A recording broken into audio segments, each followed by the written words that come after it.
कीर्तनकार व्हायचंय, परंतु महाराज कीर्तनकार होण्यासाठी सुद्धा रात्रंदिवस अभ्यास तर करावाच लागतो ना. असं नाही मुठसूट आला की कीर्तनकार होतो, गायक होतो, महाराज वादन करतो, मृदंग वाजवतो. नाही, या गोष्टी अभ्यासाशिवाय प्राप्त होत नाहीत महाराज. ठीक आहे ना. तेव्हा अभ्यास येणं तू कौंतेय. माझ्या भगवंतांनी सुद्धा अर्जुनाला सांगावं, अर्जुना अभ्यास खूप महत्वाचा आहे रे बाबा. अभ्यासाने या गोष्टी वाढत असतात महाराज. म्हणून माझे ज्ञानोबर आहे, तुकोबराय सुद्धा समाजाला हे सांगून जातात की बाबा तुम्ही वेडे व्हा.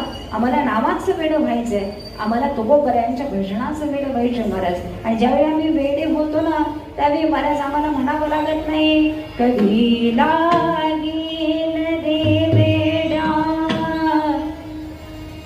तुला गोडी अभंगाची. महाराज तुला कधी वेळ लागेल अभंगाचं, माझ्या भगवान पांडुरंग परमात्म्याच्या नामाचं. आणि ज्यावेळी महाराज ही अवस्था आमच्या आयुष्यामध्ये येत असते ना, त्यावेळी तो भक्त एकच सांगेल, अरे आता इतकं वेळ लागलं, इतकं वेळ लागलं की आता देवाच्या नामाशिवाय आम्ही राहू शकत नाही. काही लोक अशी असतात महाराज की ज्यांना झोपेची गोळी खाल्ल्याशिवाय झोपच येत